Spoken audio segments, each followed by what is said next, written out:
Shalom est mort, première montée. Il n'y a pas de cas désespéré dans l'éducation. La première montée de notre sidra débute par les mots V'yomer Hashem al Moshe emor al kohanim bnei Aaron ve'amarta alehem lenefesh lo itama be'amav. Dieu dit à Moshe, dis aux kohanim, fils d'Aaron, et dis-leur, nul ne doit se souiller parmi son peuple, d'entre les kohanim. Alors ici, il y a une redondance. Dis aux kohanim et dis-leur. Et cette redondance fait dire à nos sages qu'il s'agit ici de deux paroles. C'est une allusion faite à l'éducation des enfants. Dit aux grands de mettre en garde les petits. De façon plus générale, à un deuxième niveau. Et c'est pas uniquement l'éducation des enfants, mais c'est l'éducation finalement par nous tous, de tous ceux qui sont plus éloignés de la Torah. On remarquera qu'à 3 reprises, la Torah insiste sur l'importance de prévenir les plus grands de l'éducation des plus jeunes. Le premier cas, c'était quant à l'interdiction de consommer des mollusques. Le deuxième cas, quant à l'interdiction de consommer du sang. Le troisième cas, c'est ce qu'on rencontre ici, c'est quant à l'impureté par le biais d'un mort.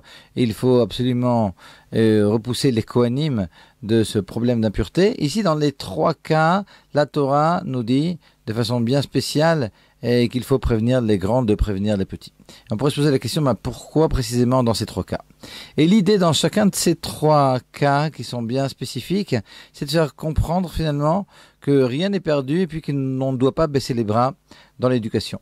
Parce que dans le premier cas, celui des mollusques, quelqu'un qui consomme des mollusques, les mollusques c'est quelque chose qui nous dégoûte de façon naturelle. Quelqu'un qui en consomme, c'est quelqu'un qui est tombé bien bas. Et puis on pourrait se dire, non mais bon, il en est arrivé là et il n'y a plus de communication, impossible de le convaincre de quoi que ce soit.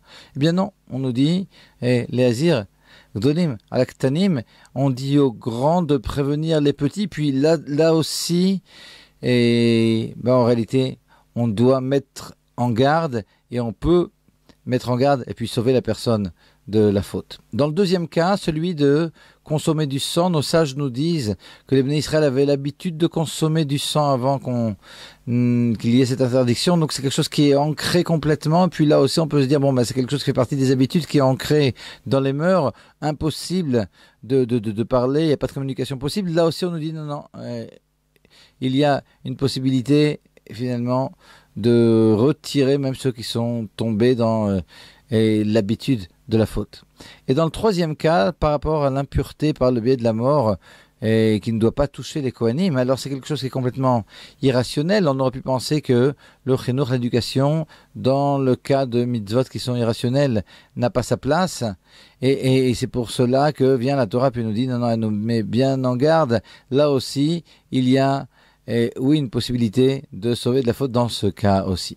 Alors il ressort finalement que dans l'éducation, rien n'est jamais perdu. Finalement, il suffit que les choses sortent du cœur pour qu'elles puissent pénétrer bien profondément dans le cœur.